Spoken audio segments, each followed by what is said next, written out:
गोरखनाथ, और वहां से जो आपको ताकत मिलती है उसका इस्तेमाल करके आप लोकसभा में चुनाव जीतते हैं। कई साल से जीते जा रहे हैं आप लगातार। इस देश के अंदर बहुत सारे लोग राजनीति में आए और कुछ समय के बाद फिर वापस चले गए।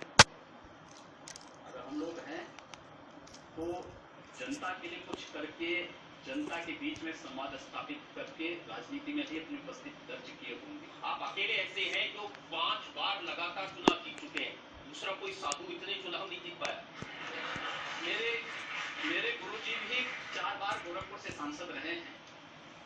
इसके अलावा एक सन्यासी का मतलब किसी गुफा में बैठ करके मंत्र जप करने से मात्र नहीं है।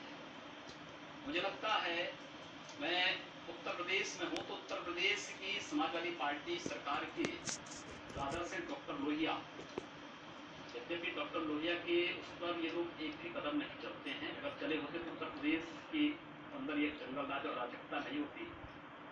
डॉक्टर लोहिया ने एक बात कही थी, बहुत अच्छी बात उन्होंने कही थी कि राजनीति एक अल्पकालिक धर्म है और धर्म एक दीर्घकालीन राजनीति, और मैं उन्हीं बातों पर देखिए, जब मैं इतिहास देख रहा था नाथ संप्रदाय का, जिसको आप चलाते हैं, 1921 में इसमें मुसलमान योगी थे जिनकी संख्या 31,158 थी।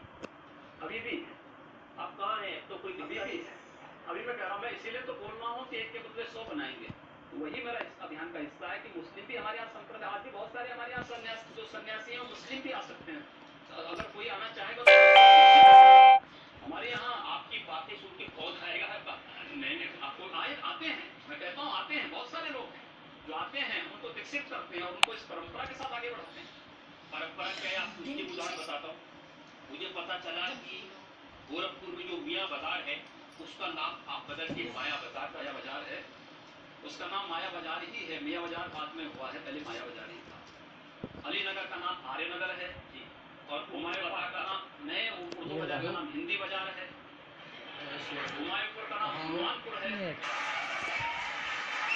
इस देश का संबंध अली से नहीं आर्य से है, इसलिए आर्यनगर उसका नाम रखा गया। लोग स्वीकार करना है, सबने। ये अच्छी बात है कि जिस संप्रदाय में बड़ी भारी संख्या में मुसलमान होते थे उनको आपने साफ कर दिया। हमने साफ नहीं किया, मैं आज भी उनके लिए खड़ा हूं। अगर मैं कहता हूं कि एक के बदले 100 को मैं स्वीकार करने को तैयार हूं, आप एक को लेके जाइए, आप बताओ 100 के बदले 100 को स्वीकार की बात नहीं कर रहा हूं, बदले 100 को मारने की बात नहीं कर रहा हूं। मैं अपनाने की तैयारी कर रहा हूं। देखिए, आप बाजारों के नाम बदल दें, उर्दू बाजार का नाम बदल दें, आप मियाँ बाजार का नाम बदल दें, आप हुमायूं का नाम बदल दें और फिर कहें कि मुसलमानों का स्वागत है। कह रहे हैं उनकी सुरक्षा की। गोरखपुर में हिंदू सुरक्षित है तो मुसलमान भी आज सुरक्षित है। नहीं तो वहाँ की माफिया, वहाँ के गुंडे सबसे गुंडा टैक्स लेते थे, आज कोई नहीं ले सकता। आज अगर हिंदू सुरक्षित है तो मुसलमान भी सुरक्षित है।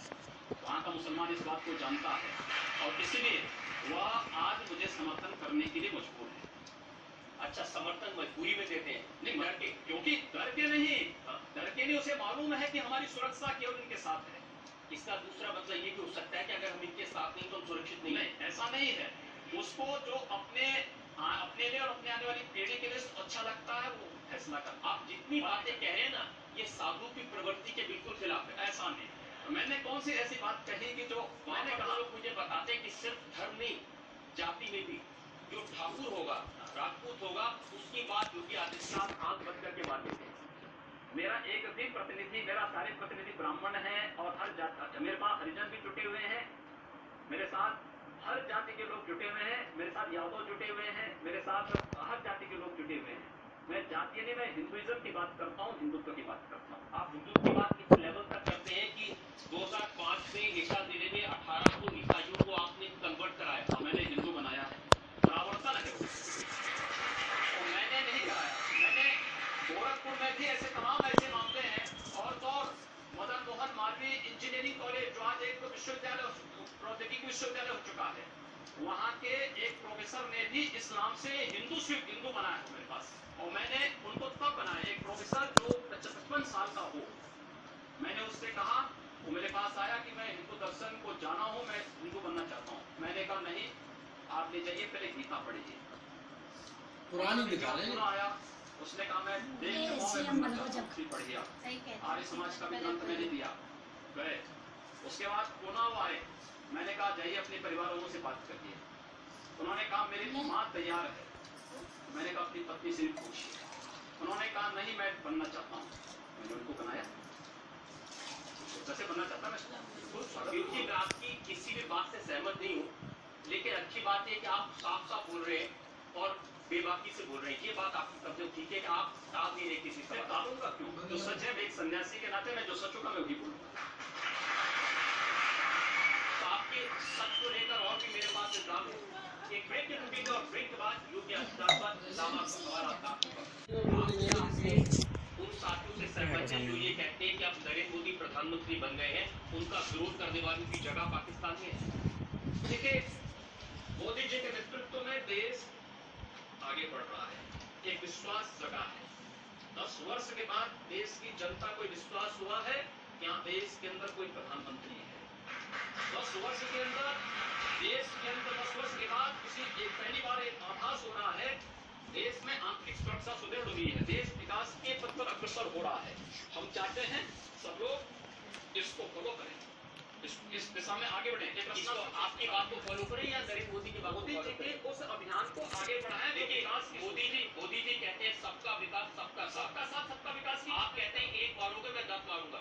मैंने कहा ना, मैंने कहा है अगर एक को मारोगे तो फिर भाई उसका तो एक होगा ही, अगर आप मारेंगे तो ये उम्मीद मत करिए कि आप सुरक्षित रहेंगे। आप इसलिए किसी को मारिए मत, शांति से विकास। आपकी सरकार है, सरकार को कानून का काम करने दीजिए। अब तो कम से कम हम कानून की बात कर रहे हैं ना, हमारी जो भी बातें कंडीशनल है। अगर आप शांति से रहेंगे तो हम भी शांति से रहेंगे, आप विकास पर ध्यान देंगे तो हम तो विकास में आपको और सपोर्ट करने वाले हैं।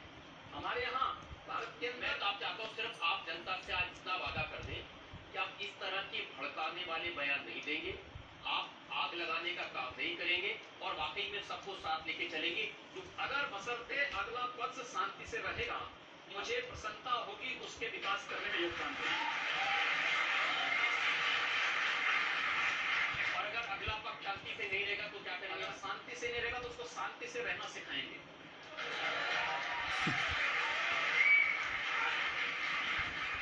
बंदूक के दम पर, मार के दम पर, जो जिस भाषा को समझेगा उस भाषा से समझाएंगे। और अगर दूसरे लोगों ने भी इसी तरह की भाषा का इस्तेमाल किया तब क्या करेंगे? मैंने कहा ना, जो जिस भाषा को समझेगा उस भाषा में जवाब देंगे। आपको भी तो कोई जवाब दे सकता है। दे रहे हैं, जवाब दे रहे हैं, हम उसका जवाब देते हैं। जो जैसा जवाब देता है उसको जवाब मिलता है। मैं उम्मीद करूं कि जैसा आप जवाब दे रहे हैं ऐसा आपको भी कोई जवाब देने वाला, जवाब देने वाले जवाब दे रहे हैं, हम उसका प्रत्युत्तर उसी रूप में दे रहे हैं। चलिए, मैं एक और ब्रेक पे रुकता हूं और इल्जामात और सवाल का एक और दौर योगी आदित्यनाथ पर जनता को